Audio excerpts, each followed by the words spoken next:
ಎಲ್ರಿಗೂ ನಮಸ್ಕಾರ ಮತ್ತು ಸ್ವಾಗತ.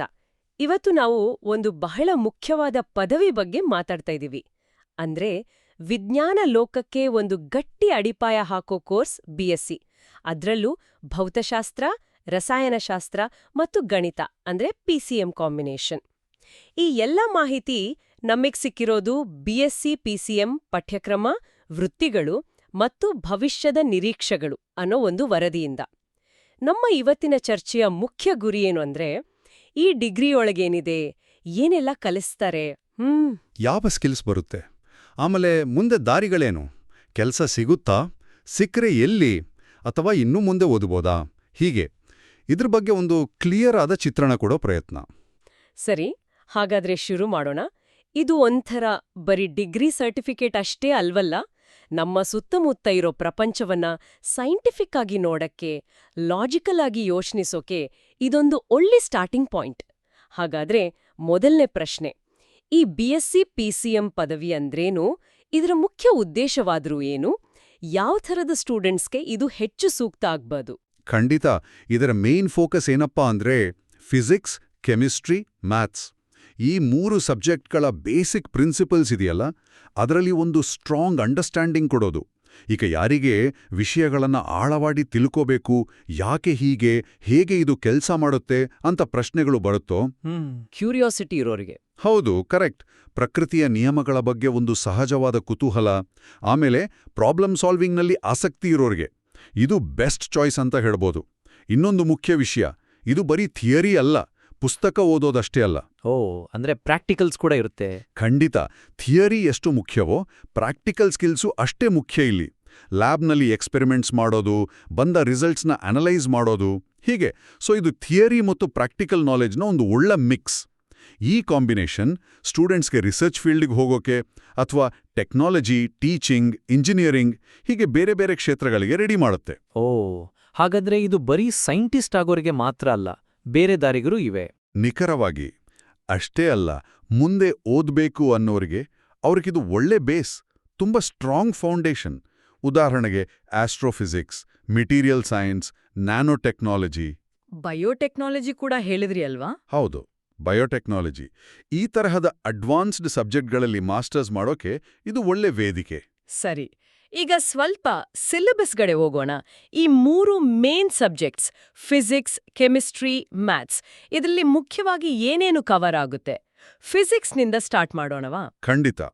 ಫಿಸಿಕ್ಸ್ನಲ್ಲಿ ನಾವು ಸ್ಕೂಲಲ್ಲಿ ಕಲಿತ ಮೆಕ್ಯಾನಿಕ್ಸ್ ಅಂದ್ರೆ ಚಲನೆಯ ನಿಯಮಗಳು, ಆಮೇಲೆ ಹೀಟ್ ಅಂಡ್ ಎನರ್ಜಿ ಬಗ್ಗೆ ಹೇಳೋ ಥರ್ಮೋಡೈನಾಮಿಕ್ಸ್, ಎಲೆಕ್ಟ್ರಿಸಿಟಿ ಮತ್ತು ಮ್ಯಾಗ್ನೆಟಿಸಮ್ ಬಗ್ಗೆ ಎಲೆಕ್ಟ್ರೋಮ್ಯಾಗ್ನೆಟಿಸಮ್, ಲೈಟ್ ಬಗ್ಗೆ ಆಪ್ಟಿಕ್ಸ್, ಇದೆಲ್ಲ ಕ್ಲಾಸಿಕಲ್ ಟಾಪಿಕ್ಸ್ ಜೊತೆಗೆ ಈಗಿನ ಮಾಡರ್ನ್ ಸೈನ್ಸ್ನ ಒಂದು ದೊಡ್ಡ ಕ್ರಾಂತಿಕಾರಿ ವಿಷಯ ಕ್ವಾಂಟಮ್ ಫಿಸಿಕ್ಸ್, ಅದನ್ನೂ ಕಲಿತಾರೆ. ಕ್ವಾಂಟಮ್ ಫಿಸಿಕ್ಸ್ ಕೇಳೋಕೆ ಒಂಥರ ಫಿಲಾಸಫಿ ಥರ ಇದೆಯಲ್ಲ, ಅದೇನಷ್ಟು ಸ್ಪೆಷಲ್ ಅದರಲ್ಲಿ? ಹೌದು, ಅದು ಅಷ್ಟೇ ಇಂಟ್ರೆಸ್ಟಿಂಗ್. ಅಂದ್ರೆ ತುಂಬಾ ಚಿಕ್ಕ ಸ್ಕೇಲ್ನಲ್ಲಿ, ಅಟಾಮಿಕ್ ಲೆವೆಲ್ಗಿಂತ ಸಣ್ಣ ಕಣಗಳು ಇದೆಯಲ್ಲ, ಅವುಗಳ ವರ್ತನೆ ನಮ್ಮ ಕಾಮನ್ ಸೆನ್ಸಿಗೆ ಸಿಗೋದಿಲ್ಲ. ಉದಾಹರಣೆಗೆ ಹೇಳಬೇಕಂದ್ರೆ, ಒಂದು ಪಾರ್ಟಿಕಲ್ ಒಂದೇ ಟೈಮ್ನಲ್ಲಿ 2-3 ಕಡೆ ಇರೋ ಸಾಧ್ಯತೆ, ಸೂಪರ್ ಪೊಸಿಷನ್. ಅಥವಾ 2 ಕಣಗಳು ಎಷ್ಟೇ ದೂರ ಇರಲಿ ಒಂದಕ್ಕೊಂದು ತಕ್ಷಣ ಕನೆಕ್ಟ್ ಆಗಿ ರಿಯಾಕ್ಟ್ ಮಾಡೋದು, ಎಂಟ್ಯಾಂಗಲ್ಮೆಂಟ್. ಇಂತಹ ವಿಚಿತ್ರ ಆದರೆ ನಿಜವಾದ ವಿಷಯಗಳನ್ನ ಇದು ಹೇಳುತ್ತೆ. ಇದು ಬರೀ ಥಿಯರಿ ಅಲ್ಲ, ಫ್ಯೂಚರ್ ಕಂಪ್ಯೂಟಿಂಗ್, ಕಮ್ಯುನಿಕೇಷನ್ ಟೆಕ್ನಾಲಜಿಗಳಿಗೆಲ್ಲ ಇದೇ ಬೇಸ್ ಆಗ್ಬೋದು. ವಾವ್, ತುಂಬಾ ಇಂಟ್ರೆಸ್ಟಿಂಗ್. ಸರಿ, ಈಗ ಕೆಮಿಸ್ಟ್ರಿ ಕಡೆ ಬರೋಣ. ರಾಸಾಯನಶಾಸ್ತ್ರದಲ್ಲಿ ಏನಿರುತ್ತೆ? ಬರೀ ಕೆಮಿಕಲ್ಸ್ ಮಿಕ್ಸ್ ಮಾಡೋದಾ? ಹಾ, ಅದಕ್ಕಿಂತ ಬಹಳ ಹೆಚ್ಚಿದೆ. ಇಲ್ಲಿ ಆಟಮ್ಸ್ನ ಸ್ಟ್ರಕ್ಚರ್, ಅವು ಹೇಗೆ ಒಂದಕ್ಕೊಂದು ಸೇರಿ ಬಾಂಡ್ಸ್ ಆಗುತ್ತೆ, ಆರ್ಗ್ಯಾನಿಕ್ ಕೆಮಿಸ್ಟ್ರಿ ಅಂದ್ರೆ ಕಾರ್ಬನ್ ಇರೋ ಕಾಂಪೌಂಡ್ಸ್ ಬಗ್ಗೆ, ಆಮೇಲೆ ಇನಾರ್ಗ್ಯಾನಿಕ್ ಕೆಮಿಸ್ಟ್ರಿ ಅಂದ್ರೆ ಬೇರೆ ಎಲಿಮೆಂಟ್ಸ್ನ ಕಾಂಪೌಂಡ್ಸ್ ಬಗ್ಗೆ, ಅವುಗಳ ಗುಣಗಳು, ರಿಯಾಕ್ಷನ್ಸ್, ಇದನ್ನೆಲ್ಲ ಡೀಟೇಲಾಗಿ ಕಲಿತಾರೆ. ಇದರ ಜೊತೆಗೆ ಫಿಸಿಕಲ್ ಕೆಮಿಸ್ಟ್ರಿ ಅಂತ ಇದೆ. ಅಲ್ಲಿ ರಿಯಾಕ್ಷನ್ಸ್ ಯಾಕೆ ನಡೆಯುತ್ತೆ, ಎಷ್ಟು ಸ್ಪೀಡಲ್ಲಿ ನಡೆಯುತ್ತೆ, ಕೈನೆಟಿಕ್ಸ್, ಎನರ್ಜಿ ಚೇಂಜಸ್, ಥರ್ಮೋಡೈನಮಿಕ್ಸ್ ಹೇಗೆ, ಇದನ್ನೆಲ್ಲ ಅರ್ಥ ಮಾಡ್ಕೋತಾರೆ. ಅಷ್ಟೇ ಅಲ್ಲ, ಲ್ಯಾಬ್ನಲ್ಲೂ ಅಷ್ಟೇ ಮುಖ್ಯ. ಟೈಟ್ರೇಷನ್ ಅಂತ ಕ್ಲಾಸಿಕ್ ಎಕ್ಸ್ಪೆರಿಮೆಂಟಿಂದ ಹಿಡಿದು ಸ್ಪೆಕ್ಟ್ರೋಸ್ಕೋಪಿ. ಸ್ಪೆಕ್ಟ್ರೋಸ್ಕೋಪಿ ಅಂದ್ರೆ ಒಂದು ವಸ್ತು ಬೆಳಕನ್ನ ಹೇಗೆ ಅಬ್ಸಾರ್ಬ್ ಮಾಡುತ್ತೆ ಅಥವಾ ಹೊರಹಾಕುತ್ತೆ ಅಂತ ಅಳತೆ ಮಾಡಿ ಅದರ ಬಗ್ಗೆ ತಿಳ್ಕೊಳ್ಳೋದು. ಈ ತರದ ಮಾಡರ್ನ್ ಟೆಕ್ನಿಕ್ಸ್ವರೆಗೂ ಪ್ರಾಕ್ಟಿಕಲ್ ಟ್ರೈನಿಂಗ್ ಇರುತ್ತೆ. ಸರಿ, ಫಿಸಿಕ್ಸ್, ಕೆಮಿಸ್ಟ್ರಿ ಆಯ್ತು. ಇವೆರಡಕ್ಕೂ ಬೆನ್ನೆಲುಬು ಗಣಿತ ಅಲ್ವಾ? ಮ್ಯಾಥ್ಸ್ ಪಾತ್ರವೇನು ಈ ಡಿಗ್ರಿಯಲ್ಲಿ? ಹೌದು, ಗಣಿತ ಇಲ್ಲದೆ ಸೈನ್ಸ್ ಇಲ್ಲ ಅಂತಲೇ ಹೇಳ್ಬೋದು. ಇದು ಸೈನ್ಸ್ಗೆ ಒಂದು ಭಾಷೆ ಇದ್ದಾಗೆ ಮತ್ತೆ ಟೂಲ್ಸ್ ಕೂಡ ಹೌದು. ಇಲ್ಲಿ ಕ್ಯಾಲ್ಕ್ಯುಲಸ್ ಕಲಿತಾರೆ, ಚೇಂಜಸ್ನ ಸ್ಟಡಿ ಮಾಡೋಕೆ, ಆಲ್ಜಿಬ್ರಾ, ರಿಲೇಷನ್ಶಿಪ್ಸ್ ಮತ್ತೆ ಸ್ಟ್ರಕ್ಚರ್ಸ್ ಅರ್ಥ ಮಾಡ್ಕೊಳ್ಳೋಕೆ, ಡಿಫರೆನ್ಷಿಯಲ್ ಈಕ್ವೇಷನ್ಸ್, ಸಿಸ್ಟಮ್ಸ್ ಟೈಮ್ ಜೊತೆ ಹೇಗೆ ಬದಲಾಗುತ್ತೆ ಅಂತ ತಿಳಿಯೋಕೆ, ಆಮೇಲೆ ಸ್ಟ್ಯಾಟಿಸ್ಟಿಕ್ಸ್, ಡೇಟಾ ಅನಾಲಿಸಿಸ್ ಮಾಡಿ ಡಿಸಿಷನ್ ತಗೊಳ್ಳೋಕೆ. ಈ ಮ್ಯಾಥಮ್ಯಾಟಿಕಲ್ ಟೂಲ್ಸ್ ಫಿಸಿಕಲ್ ಲಾಸ್ನ ಕರೆಕ್ಟಾಗಿ ಫಾರ್ಮುಲೇಟ್ ಮಾಡೋಕೆ, ಲ್ಯಾಬ್ ರಿಸಲ್ಟ್ಸ್ ಅನಾಲೈಸ್ ಮಾಡೋಕೆ, ಸೈಂಟಿಫಿಕ್ ಮಾಡೆಲ್ಸ್ ಬಿಲ್ಡ್ ಮಾಡೋಕೆ ಎಲ್ಲದಕ್ಕೂ ಹೆಲ್ಪ್ ಮಾಡುತ್ತೆ. ಈ ಮೇನ್ ಸಬ್ಜೆಕ್ಟ್ಸ್ ಬಿಟ್ಟು ಸ್ಟೂಡೆಂಟ್ಸ್ಗೆ ಬೇರೇನಾದ್ರೂ ಆಯ್ಕೆಗಳಿದ್ಯಾ ತಮ್ಮ ಇಂಟ್ರೆಸ್ಟ್ನ ಬೆಳೆಸ್ಕೊಳ್ಳೋಕೆ? ಎಲೆಕ್ಟಿವ್ಸ್ ಅಥವಾ ಪ್ರಾಜೆಕ್ಟ್ಸ್ ಬಗ್ಗೆ ಏನಾದ್ರೂ ಇದೆಯಾ? ಹೌದು, ಖಂಡಿತ. ಈಗ ಹೆಚ್ಚಿನ ಯೂನಿವರ್ಸಿಟಿಗಳು ಎಲೆಕ್ಟಿವ್ಸ್ ಅಂತ ಕೊಡ್ತಾರೆ. ಇದರಿಂದ ಸ್ಟೂಡೆಂಟ್ಸ್ ಕಂಪ್ಯೂಟರ್ ಪ್ರೋಗ್ರಾಮಿಂಗ್, ಎಲೆಕ್ಟ್ರಾನಿಕ್ಸ್ ಅಥವಾ ಎನ್ವೈರನ್ಮೆಂಟಲ್ ಸೈನ್ಸ್ ಈ ಥರದ ಬೇರೆ ಫೀಲ್ಡ್ಗಳಲ್ಲೂ ಸ್ವಲ್ಪ ನಾಲೆಡ್ಜ್ ತಗೋಬೋದು. ಕೆಲವೆಡೆ ರಿಸರ್ಚ್ ಪ್ರಾಜೆಕ್ಟ್ಸ್ ಕೂಡ ಕಂಪಲ್ಸರಿ ಇರುತ್ತೆ. ಓ, ಪ್ರಾಜೆಕ್ಟ್ಸ್ ಅಂದ್ರೆ ಅವರೇ ಏನಾದ್ರೂ ರಿಸರ್ಚ್ ಮಾಡ್ಬೇಕಾ? ಹೌದು, ಇದು ತುಂಬಾ ಒಳ್ಳೆಯದು. ಒಂದು ನಿರ್ದಿಷ್ಟ ಪ್ರಾಬ್ಲಮ್ನ ತಗೊಂಡು ಅದನ್ನ ಡೀಪಾಗಿ ಸ್ಟಡಿ ಮಾಡೋದು, ತಾವೇ ರಿಸರ್ಚ್ ಮಾಡೋದು, ಆಮೇಲೆ ತಮ್ಮದೇ ಆದ ಕನ್ಕ್ಲೂಷನ್ಸ್ಗೆ ಬರೋದು. ಇದಕ್ಕೆಲ್ಲ ಟ್ರೈನಿಂಗ್ ಸಿಗತ್ತೆ.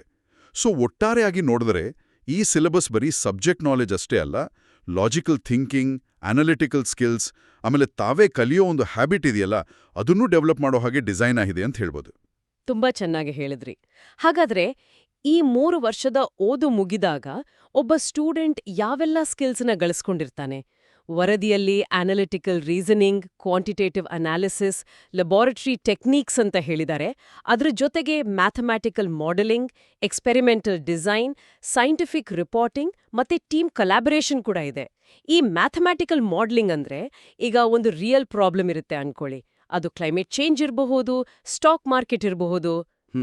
ಅದನ್ನ ಮ್ಯಾಥ್ಸ್ ಈಕ್ವೇಷನ್ಸ್ ಬಳಸಿ ರೆಪ್ರೆಸೆಂಟ್ ಮಾಡಿ ಮುಂದೆ ಏನಾಗ್ಬೋದು ಅಂತ ಪ್ರೆಡಿಕ್ಟ್ ಮಾಡೋದು ಅಥವಾ ಅದಕ್ಕೆ ಸೊಲ್ಯೂಷನ್ ಹುಡ್ಕೋದು, ಸರಿತಾನೆ? ಹೌದು, ಖಂಡಿತ ಅದೇ ವಿಷಯ.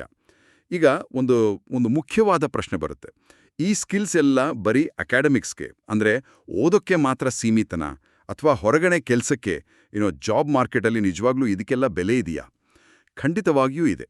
ಈಗ ನೋಡಿ, ಅನಾಲಿಟಿಕಲ್ ರೀಸನಿಂಗ್ ಮತ್ತೆ ಕ್ವಾಂಟಿಟೇಟಿವ್ ಅನಾಲಿಸಿಸ್ ಅಂದ್ರೆ ಪ್ರಾಬ್ಲಮ್ಸ್ನ ಬ್ರೇಕ್ ಮಾಡಿ ಡೇಟಾ ಯೂಸ್ ಮಾಡಿ ಲಾಜಿಕಲ್ ಡಿಸಿಷನ್ ತಗೊಳ್ಳೋ ಕೆಪಾಸಿಟಿ, ಇದು ಇವತ್ತು ಯಾವುದೇ ಇಂಡಸ್ಟ್ರಿಗೆ ಹೋಗಿ, ಅದು ಬ್ಯಾಂಕಿಂಗ್ ಇರಲಿ, ಮಾರ್ಕೆಟಿಂಗ್ ಇರಲಿ, ಟೆಕ್ನಾಲಜಿ ಇರಲಿ, ಎಲ್ಲದಕ್ಕೂ ಬೇಕೇ ಬೇಕು. ಹೌದಲ್ವಾ?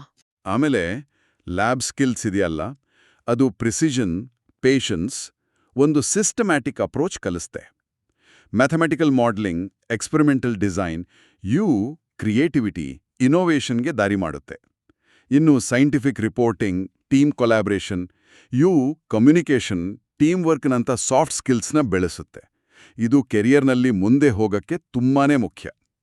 ಸೊ ಒಟ್ನಲ್ಲಿ ಹೇಳೋದಾದ್ರೆ ಈ ಡಿಗ್ರಿ ಬರೀ ಟೆಕ್ನಿಕಲ್ ನಾಲೆಜ್ ಅಲ್ಲ, ಇವತ್ತಿನ ಜಾಬ್ ಮಾರ್ಕೆಟ್ಗೆ ಬೇಕಾಗಿರೋ ಒಂದು ಕಂಪ್ಲೀಟ್ ಸ್ಕಿಲ್ ಸೆಟ್ ಪ್ಯಾಕೇಜ್ ಕೊಡುತ್ತೆ. ಈ ಸ್ಕಿಲ್ಸ್ ಗಳಿಸೋಕೆ ಓದೋಕೆ ಯಾವ ಥರದ ಟೂಲ್ಸ್, ಉಪಕರಣಗಳನ್ನ ಬಳಸ್ತಾರೆ? ವರದಿಯಲ್ಲಿ ಸೈಂಟಿಫಿಕ್ ಕ್ಯಾಲ್ಕ್ಯುಲೇಟರ್ಸ್, ಮ್ಯಾಟ್ಲ್ಯಾಬ್, ಆಸಿಲೋಸ್ಕೋಪ್ಸ್, ಸ್ಪೆಕ್ಟ್ರೋಮೀಟರ್ಸ್, ಲ್ಯಾಬ್ ವ್ಯೂ, ಮ್ಯಾಥಮ್ಯಾಟಿಕಾ ಅಂತ ಕೆಲವು ಹೆಸರುಗಳನ್ನ ಹೇಳಿದ್ದಾರೆ. ಈ ಮ್ಯಾಟ್ಲ್ಯಾಬ್, ಮ್ಯಾಥಮ್ಯಾಟಿಕಾ ಅಂತೆಲ್ಲ ಸಾಫ್ಟ್ವೇರ್ಗಳು ಯಾಕಷ್ಟು ಮುಖ್ಯ? ಒಳ್ಳೆ ಪ್ರಶ್ನೆ. ಇವು ಬರೀ ಕ್ಯಾಲ್ಕ್ಯುಲೇಟರ್ ಥರ ಅಲ್ಲ. ಮ್ಯಾಟ್ಲ್ಯಾಬ್, ಮ್ಯಾಥಮ್ಯಾಟಿಕಾದಂಥ ಸಾಫ್ಟ್ವೇರ್ಗಳು ಕಾಂಪ್ಲೆಕ್ಸ್ ಮ್ಯಾಥ್ಸ್ ಪ್ರಾಬ್ಲಮ್ ಸಾಲ್ವ್ ಮಾಡೋಕೆ, ದೊಡ್ಡ ಡೇಟಾ ಸೆಟ್ಸ್ ಅನಲೈಸ್ ಮಾಡೋಕೆ ಮತ್ತೆ ಸೈಂಟಿಫಿಕ್ ಇಂಜಿನಿಯರಿಂಗ್ ಥಿಯರಿಗಳನ್ನ ಕಂಪ್ಯೂಟರ್ನಲ್ಲೇ ಸಿಮ್ಯುಲೇಟ್ ಮಾಡೋಕೆ. ಸಿಮ್ಯುಲೇಟ್ ಅಂದ್ರೆ ಒಂದು ರೀತಿ ವಾಸ್ತವದ ತರಹ ಮಾಡಿ ನೋಡೋದು. ಹೌದು, ಕರೆಕ್ಟ್, ವಾಸ್ತವದ ಅನುಕರಣೆ. ಇಂಡಸ್ಟ್ರಿಗಳಲ್ಲಿ ಹೊಸ ಪ್ರಾಡಕ್ಟ್ಸ್ನ ಪ್ರೋಟೋಟೈಪ್ಸ್ ಅಂದ್ರೆ ಮೂಲರೂಪಗಳನ್ನು ಬೇಗ ಡಿಸೈನ್ ಮಾಡಿ ಟೆಸ್ಟ್ ಮಾಡೋಕೆಲ್ಲ ಇದನ್ನ ತುಂಬಾ ಬಳಸ್ತಾರೆ. ಅದಕ್ಕೆ ಈ ಸಾಫ್ಟ್ವೇರ್ಗಳಲ್ಲಿ ಎಕ್ಸ್ಪರ್ಟೈಸ್ ಇದ್ರೆ ಜಾಬ್ ಸಿಗೋ ಚಾನ್ಸಸ್ ಜಾಸ್ತಿ ಆಗುತ್ತೆ. ಆಸಿಲೋಸ್ಕೋಪ್ ಇದೆಯಲ್ಲ, ಅದು ಎಲೆಕ್ಟ್ರಿಕಲ್ ಸಿಗ್ನಲ್ಸ್ನ ಸ್ಕ್ರೀನ್ ಮೇಲೆ ನೋಡೋಕೆ ಹೆಲ್ಪ್ ಮಾಡುತ್ತೆ. ಸ್ಪೆಕ್ಟ್ರೋಮೀಟರ್ ಒಂದು ವಸ್ತುವಿನ ಕೆಮಿಕಲ್ ಕಾಂಪೋಸಿಷನ್ ಏನು ಅಂತ ಲೈಟ್ ಅನಾಲಿಸಿಸ್ ಮೂಲಕ ಹೇಳುತ್ತೆ. ಈ ಟೂಲ್ಸ್ನ ಪರಿಚಯ ಥಿಯರಿನ ರಿಯಾಲಿಟಿಗೆ ಕನೆಕ್ಟ್ ಮಾಡೋಕೆ ಹೆಲ್ಪ್ ಮಾಡುತ್ತೆ. ಥಿಯರಿಯಿಂದ ರಿಯಾಲಿಟಿಗೆ ಬಂತು ಅಂದಾಗ ನೈಜ ಪ್ರಪಂಚದ ಅನ್ವಯಗಳು ಅಂದ್ರೆ ರಿಯಲ್ ವರ್ಲ್ಡ್ ಅಪ್ಲಿಕೇಶನ್ಸ್ ಬಗ್ಗೆ ಮಾತಾಡೋಣ. ವರದಿಯಲ್ಲಿ ಕೆಲವು ಎಕ್ಸಾಂಪಲ್ಸ್ ಇದೆ. ಎನರ್ಜಿ ಎಫಿಷಿಯಂಟ್ ಮಟೀರಿಯಲ್ಸ್ ಬಗ್ಗೆ ರಿಸರ್ಚ್, ಇಂಜಿನಿಯರಿಂಗ್ಗೆ ಮ್ಯಾಥಮ್ಯಾಟಿಕಲ್ ಮಾಡೆಲಿಂಗ್, ಪರಿಸರ ಮಾಲಿನ್ಯದ ಅನಾಲಿಸಿಸ್, ಕ್ವಾಂಟಮ್ ಫೆನಾಮಿನಾದ ಸಿಮ್ಯುಲೇಷನ್, ಈ ಥರದ ಪ್ರಾಜೆಕ್ಟ್ಗಳಲ್ಲಿ ಸ್ಟೂಡೆಂಟ್ಸ್ ಭಾಗವಹಿಸಕ್ ಚಾನ್ಸ್ ಇರುತ್ತಾ? ಹೌದು, ಖಂಡಿತ. ಈಗ ಬಹಳಷ್ಟು ಇನ್ಸ್ಟಿಟ್ಯೂಷನ್ಸ್ನಲ್ಲಿ ಈ ಥರದ ಅವಕಾಶಗಳು ಇರುತ್ತವೆ. ಕೆಲವೊಮ್ಮೆ ಕಂಪಲ್ಸರಿ ಪ್ರಾಜೆಕ್ಟ್ಸ್ ರೂಪದಲ್ಲಿ, ಇನ್ನು ಕೆಲವೊಮ್ಮೆ ಆಪ್ಷನಲ್ ಆಗಿ. ಇದರ ಒಂದು ಇಂಟ್ರೆಸ್ಟಿಂಗ್ ವಿಷಯ ಏನಪ್ಪಾ ಅಂದ್ರೆ, ಈ ಪ್ರಾಜೆಕ್ಟ್ಸ್ ಕ್ಲಾಸ್ ರೂಮ್ ಲರ್ನಿಂಗ್ ಮತ್ತೆ ಇಂಡಸ್ಟ್ರಿ ಅಥವಾ ಸೊಸೈಟಿಯ ರಿಯಲ್ ನೀಡ್ಸ್ ಇದೆಯಲ್ಲ, ಅದರ ನಡುವೆ ಒಂದು ಬ್ರಿಡ್ಜ್ ತರಹ ಕೆಲಸ ಮಾಡುತ್ತೆ. ಓಹ್, ಅಂದ್ರೆ ಕಲಿತಿದ್ದನ್ನ ನೇರವಾದ ಅಪ್ಲೈ ಮಾಡೋಕೆ ಅವಕಾಶ. ಹೌದು. ಉದಾಹರಣೆಗೆ ಎನ್ವಿರಾನ್ಮೆಂಟಲ್ ಪೊಲ್ಯೂಟೆಂಟ್ಸ್ ಅನಾಲಿಸಿಸ್ ಪ್ರಾಜೆಕ್ಟ್ನಲ್ಲಿ ಸ್ಟೂಡೆಂಟ್ಸ್ ತಮ್ಮ ಕೆಮಿಸ್ಟ್ರಿ ನಾಲೆಜ್, ಲ್ಯಾಬ್ ಸ್ಕಿಲ್ಸ್ ಬಳಸಿ ಲೋಕಲ್ ವಾಟರ್ ಸೋರ್ಸ್ನಲ್ಲಿರೋ ಕೆಟ್ಟ ಅಂಶಗಳನ್ನು ಕಂಡುಹಿಡಿಬೋದು. ಇದು ಬರೀ ಅವರ ಮಾರ್ಕ್ಸ್ಗೆ ಅಲ್ಲ, ಸೊಸೈಟಿಗೂ ಡೈರೆಕ್ಟಾಗಿ ಯೂಸ್ ಆಗುತ್ತೆ. ಈ ಥರದ ಎಕ್ಸ್ಪೀರಿಯನ್ಸ್ ಇದೆಯಲ್ಲ, ಇದು ಸ್ಟೂಡೆಂಟ್ಸ್ನ ಕಾನ್ಫಿಡೆನ್ಸ್ ಹೆಚ್ಚಿಸುತ್ತೆ, ಆಮೇಲೆ ಥಿಯರಿ ನಾಲೆಜ್ನ ಪ್ರಾಕ್ಟಿಕಲ್ ಆಗಿ ಹೇಗೆ ಯೂಸ್ ಮಾಡೋದು ಅಂತಾನೂ ಕಲಿಸುತ್ತೆ.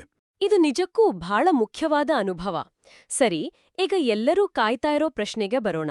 Career options. ಬಿಎಸ್ಸಿ ಪಿಸಿಎಂ ಮುಗಿದ ಮೇಲೆ ಭಾರತದಲ್ಲಿ ಏನೆಲ್ಲ ಕೆಲಸಗಳು ಸಿಗಬಹುದು?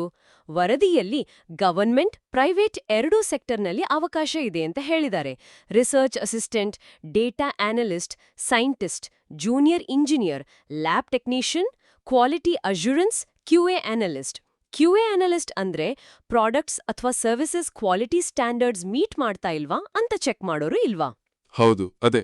ಹಾಗಾದ್ರೆ ಇದರ ಒಟ್ಟಾರೆ ಅರ್ಥ ಡಿಗ್ರಿ ಆದ ತಕ್ಷಣ ಕೆಲಸಕ್ಕೆ ಸೇರೋ ಚಾನ್ಸಸ್ ಇದೆ ಅಂತಾನೆ. ಸ್ಯಾಲ್ರಿ ಬಗ್ಗೆನೂ ವರದಿಯಲ್ಲಿ ಸ್ವಲ್ಪ ಮಾಹಿತಿ ಇದೆ. ಈಗ ಕಾರ್ಪೊರೇಟ್ ಕಂಪನಿಗಳಲ್ಲಿ starting 7 to 10 lakhs per year, ಸ್ಟಾರ್ಟ್ಅಪ್ಗಳಲ್ಲಿ 6 to 9 lakhs, lab technician ಆದ್ರೆ 2 to 3 lakhs. ಆದ್ರೆ ಎಕ್ಸ್ಪೀರಿಯನ್ಸ್ ಆದ್ಮೇಲೆ ಸೀನಿಯರ್ ಲೆವೆಲ್ನಲ್ಲಿ 12-14 lakhs ಅಥವಾ ಅದಕ್ಕಿಂತ ಹೆಚ್ಚು ಇರ್ಬೋದು ಅಂತ. ಆದ್ರೆ ಈ ನಂಬರ್ಸ್ ಎಲ್ಲ ನಿಜವಾಗ್ಲೂ ಎಲ್ಲರಿಗೂ ಸಿಗುತ್ತಾ ಅಥವಾ ಟಾಪ್ ಟ್ಯಾಲೆಂಟ್ಗೆ ಮಾತ್ರನಾ? ರಿಯಾಲಿಟಿ ಹೇಗಿದೆ? ಅದು ಬಹಳ ಇಂಪಾರ್ಟೆಂಟ್ ಪಾಯಿಂಟ್. ಈ ನಂಬರ್ಸ್ ಒಂದು ಇಂಡಿಕೇಶನ್ ಅಷ್ಟೇ.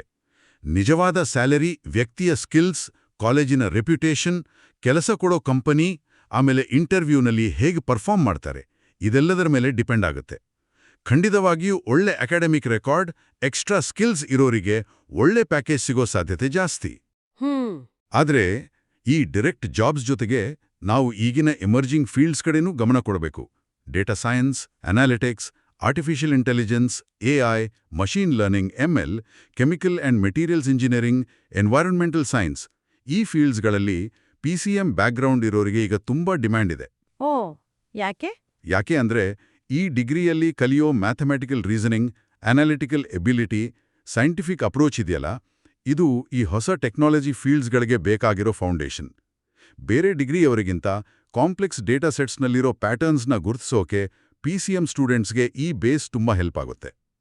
ಇದರ ಜೊತೆಗೆ ಅಕಾಡೆಮಿಕ್ ಲೈನ್ನಲ್ಲಿ ರಿಸರ್ಚ್ ಅಥವಾ ಟೀಚಿಂಗ್ಗೆ ಹೋಗೋ ದಾರಿನೂ ಇದ್ದೇ ಇದೆ. ಸೊ ಈ ಡಿಗ್ರಿ ಬರೀ ಟ್ರೆಡಿಷನಲ್ ಸೈನ್ಸ್ ಜಾಬ್ಸ್ಗೆ ಮಾತ್ರ ಅಲ್ಲ, ಈಗ ಫಾಸ್ಟಾಗಿ ಬೆಳೀತಾ ಇರೋ ಹೈ ಡಿಮ್ಯಾಂಡ್ ಇರೋ ಮಾಡರ್ನ್ ಟೆಕ್ನಾಲಜಿ ಬೇಸ್ಡ್ ಫೀಲ್ಡ್ಸ್ಗೂ ಇದೊಂದು ಎಂಟ್ರಿ ಪಾಯಿಂಟ್. ಹಾಗಾದ್ರೆ ಹೆಚ್ಚಿನ ಸ್ಟೂಡೆಂಟ್ಸ್ ಡಿಗ್ರಿ ಆದ್ಮೇಲೆ ಡೈರೆಕ್ಟ್ ಆಗಿ ಕೆಲಸಕ್ಕೆ ಹೋಗ್ತಾರಾ ಅಥವಾ ಹೈಯರ್ ಎಜುಕೇಷನ್ ಕಡೆ ಜಾಸ್ತಿ ಒಲವು ತೋರಿಸ್ತಾರಾ? ವರದಿ ಪ್ರಕಾರ ಎಂಎಸ್ಸಿ, ಎಂಬಿಎ, ಎಂಸಿಎ ಅಥವಾ ಎಂಟೆಕ್ ಮಾಡೋರು ಜಾಸ್ತಿ ಇದ್ದಾರೆ. ಡಿಆರ್ಡಿಒ, ಇಸ್ರೋ, ಬಾರ್ಕ್ನಂಥ ಆರ್ಗನೈಸೇಷನ್ಸ್ಗೆ ಹೋಗಕ್ಕೆ ಕಾಂಪಿಟೇಟಿವ್ ಎಕ್ಸಾಮ್ಸ್ ಕೂಡ ಬರೀತಾರೆ. ಹೌದು, ಭಾರತದಲ್ಲಿ ಬಿಎಸ್ಸಿ ಆದ್ಮೇಲೆ ಹೈಯರ್ ಸ್ಟಡೀಸ್ ಮಾಡೋದು ಬಹಳ ಕಾಮನ್. ಎಂಎಸ್ಸಿ ಮಾಡೋದ್ರಿಂದ ಒಂದು ಪರ್ಟಿಕ್ಯುಲರ್ ಸಬ್ಜೆಕ್ಟ್ನಲ್ಲಿ, ಅದು ಫಿಸಿಕ್ಸ್, ಕೆಮಿಸ್ಟ್ರಿ, ಮ್ಯಾಥ್ಸ್ ಇರ್ಬೋದು, ಅಥವಾ ಬಯೋಟೆಕ್ನಾಲಜಿ, ಆಸ್ಟ್ರೋಫಿಸಿಕ್ಸ್ನಂಥ ಇಂಟರ್ ಡಿಸಿಪ್ಲಿನರಿ ಫೀಲ್ಡ್ ಇರ್ಬೋದು, ಡೀಪ್ ಎಕ್ಸ್ಪರ್ಟೈಸ್ ಸಿಗುತ್ತೆ. ಇದು ರಿಸರ್ಚ್ ಅಥವಾ ಸ್ಪೆಷಲೈಸ್ಡ್ ಜಾಬ್ಸ್ಗೆ ಹೆಲ್ಪ್ ಮಾಡುತ್ತೆ. ಎಂಬಿಎ ಮಾಡಿದ್ರೆ ಮ್ಯಾನೇಜ್ಮೆಂಟ್ ಸ್ಕಿಲ್ಸ್ ಬರುತ್ತೆ. ಎಂಸಿಎ ಮಾಡಿದ್ರೆ ಟೆಕ್ನಾಲಜಿ ಫೀಲ್ಡ್ನಲ್ಲಿ ಮುಂದೆ ಹೋಗೋಕೆ ದಾರಿ. ಇನ್ನು ಕೆಲವರು ಆಕ್ಚುರಿಯಲ್ ಸೈನ್ಸ್. ಆಕ್ಚುರಿಯಲ್ ಸೈನ್ಸ್ ಅಂದ್ರೆ ಇನ್ಶೂರೆನ್ಸ್, ಫಿನಾನ್ಸ್ ಫೀಲ್ಡಲ್ಲಿ ರಿಸ್ಕ್ ಇದೆಯಲ್ಲ, ಅದನ್ನ ಮ್ಯಾಥ್ಸ್, ಸ್ಟ್ಯಾಟಿಸ್ಟಿಕ್ಸ್ ಯೂಸ್ ಮಾಡಿ ಮೆಷರ್ ಮಾಡಿ ಮ್ಯಾನೇಜ್ ಮಾಡೋ ಸೈನ್ಸ್. ಆ ಥರದ ಸ್ಪೆಷಲ್ ಕೋರ್ಸ್ಗಳನ್ನೂ ಮಾಡ್ತಾರೆ. ಇಲ್ಲೊಂದು ವಿಷಯ ಗಮನಿಸ್ಬೇಕು, ಸೈನ್ಸ್ ಅಂಡ್ ಟೆಕ್ನಾಲಜಿ ಯಾವಾಗಲೂ ಚೇಂಜ್ ಆಗ್ತಾನೆ ಇರುತ್ತೆ. ಇವತ್ತು ಕಲ್ತಿದ್ದು ನಾಳೆಗೆ ಹಳದಾಗೋ ಚಾನ್ಸ್ ಇರುತ್ತೆ. ಹೌದು. ಅದಕ್ಕೆ ಕೆರಿಯರ್ನಲ್ಲಿ ಕಾಂಪಿಟಿಟಿವ್ ಆಗಿರೋಕೆ, ಹೊಸ ಆಪರ್ಚುನಿಟೀಸ್ ತಗೊಳ್ಳೋಕ್ಕೆ, ಡೀಪ್ ನಾಲೆಡ್ಜ್ಗಾಗಿ ಹೈಯರ್ ಎಜುಕೇಷನ್ ಅಥವಾ ಕಂಟಿನ್ಯೂಸ್ ಲರ್ನಿಂಗ್ ಅಂದ್ರೆ ಲೈಫ್ ಲಾಂಗ್ ಲರ್ನಿಂಗ್ ಬೇಕೇ ಬೇಕು ಅನ್ನೋ ಥಿಂಕಿಂಗ್ ಈಗ ಜಾಸ್ತಿ ಆಗ್ತಾ ಇದೆ. ತುಂಬಾ ಚೆನ್ನಾಗಿ ಹೇಳಿದ್ರಿ. ಹಾಗಾದ್ರೆ ಇವತ್ತಿನ ನಮ್ಮ ಚರ್ಚೆಯನ್ನ ಒಟ್ಟಾರೆಯಾಗಿ ನೋಡಿದ್ರೆ ಬಿಎಸ್ಸಿ ಪಿಸಿಎಂ ಡಿಗ್ರಿ ಅನ್ನೋದು ಫಿಸಿಕಲ್ ಸೈನ್ಸ್ ಮತ್ತೆ ಮ್ಯಾಥ್ಸ್ನಲ್ಲಿ ಒಂದು ಸ್ಟ್ರಾಂಗ್ ಬೇಸ್ ಕೊಡುತ್ತೆ. ಇದು ಬರೀ ಥಿಯೋರಿ ಅಲ್ಲ, ಪ್ರಾಕ್ಟಿಕಲ್ ಸ್ಕಿಲ್ಸ್ ಮತ್ತೆ ಎಲ್ಲಕ್ಕಿಂತ ಮುಖ್ಯವಾಗಿ ಪ್ರಾಬ್ಲಮ್ಸ್ನ ಸೈಂಟಿಫಿಕ್ ಆಗಿ ಲಾಜಿಕಲ್ ಆಗಿ ಸಾಲ್ವ್ ಮಾಡೋ ಕೆಪಾಸಿಟಿನ ಬೆಳೆಸುತ್ತೆ. ಸೊ ಫೈನಲ್ ಆಗಿ ಇದರ ಅರ್ಥ ಏನು? ಇದು ಸ್ಟೂಡೆಂಟ್ಸ್ನ ಒಂದು ಪರ್ಟಿಕ್ಯುಲರ್ ಜಾಬ್ಗೆ ರೆಡಿ ಮಾಡೋದಕ್ಕಿಂತ ಹೆಚ್ಚಾಗಿ ಅನಲೈಸ್ ಮಾಡೋಕೆ, ಡೇಟಾ ಅರ್ಥ ಮಾಡ್ಕೊಳ್ಳೋಕೆ ಮತ್ತೆ ಯಾವಾಗ್ಲೂ ಬದಲಾಗ್ತಿರೋ ಈ ಜಗತ್ತಲ್ಲಿ ಅಡ್ಜಸ್ಟ್ ಆಗಿ ಮುಂದೆ ಹೋಗೋ ಎಬಿಲಿಟಿನ ಕೊಡುತ್ತೆ. ಇದು ರಿಸರ್ಚ್ನಿಂದ ಹಿಡಿದು ಡೇಟಾ ಸೈನ್ಸ್, ಟೀಚಿಂಗ್, ಇಂಡಸ್ಟ್ರಿ ಹೀಗೆ ಹಲವು ಬಾಗಿಲುಗಳನ್ನ ತೆರೆಯೋ ಒಂದು ಮಾಸ್ಟರ್ ಕೀ ಇದ್ದಾಗೆ ಅಲ್ವಾ? ಖಚಿತವಾಗಿ. ಕೊನೆಯದಾಗಿ ಕೇಳುಗರು ಸ್ವಲ್ಪ ಯೋಚನೆ ಮಾಡೋಕೆ ಒಂದು ವಿಷಯ ಹೇಳೋಣವಾ? ಖಂಡಿತ, ಹೇಳಿ. ಈಗ ನಾವು ಫಿಸಿಕ್ಸ್, ಕೆಮಿಸ್ಟ್ರಿ, ಮ್ಯಾಥ್ಸ್ನ ಬೇಸಿಕ್ ಪ್ರಿನ್ಸಿಪಲ್ಸ್ ಬಗ್ಗೆ ಮಾತಾಡಿದ್ವಿ. ಇವು ನೂರಾರು ವರ್ಷ ಹಳೇದಾಗಿರ್ಬೋದು. ಆದರೆ ಇದೇ ಬೇಸಿಕ್ ನಾಲೆಡ್ಜ್ ಫ್ಯೂಚರಲ್ಲಿ ನಾವಿವತ್ತು ಊಹೆ ಕೂಡ ಮಾಡೋಕ್ಕಾಗ್ದ ಯಾವ ಥರದ ಟೆಕ್ನಾಲಜಿಕಲ್ ಅದ್ಭುತಗಳಿಗೆ ಅಡಿಪಾಯ ಹಾಕ್ಬೋದು ಅಂತ ಯೋಚನೆ ಮಾಡಿದ್ದೀರಾ? ಈಗಿರೋ ಕ್ವಾಂಟಮ್ ಥಿಯರಿಗಳು ನಾಳೆ ಕ್ರಾಂತಿಕಾರಿ ಕಂಪ್ಯೂಟರ್ಸ್ನ ಕೊಡ್ಬೋದಾ? ಅಥವಾ ಹೊಸ ಎನರ್ಜಿ ಸೋರ್ಸ್ ಕಂಡುಹಿಡಿಯೋಕೆ ಹೆಲ್ಪ್ ಮಾಡ್ಬೋದಾ? ನಿಜಕ್ಕೂ ಯೋಚನೆ ಮಾಡಬೇಕಾದ ಪ್ರಶ್ನೆಗಳಿವು. ಬಿಎಸ್ಸಿ, ಪಿಸಿಎಂ ಪದವಿಯ ಬಗ್ಗೆ ಈ ಆಳವಾದ ಚರ್ಚೆ ಎಲ್ಲರಿಗೂ ಉಪಯುಕ್ತ ಆಗಿದೆ ಅಂತ ಅನ್ಕೊಳ್ತೀವಿ. ಇಷ್ಟು ಹೊತ್ತು ಗಮನವಿಟ್ಟು ಕೇಳಿದ್ದಕ್ಕೆ ಧನ್ಯವಾದಗಳು.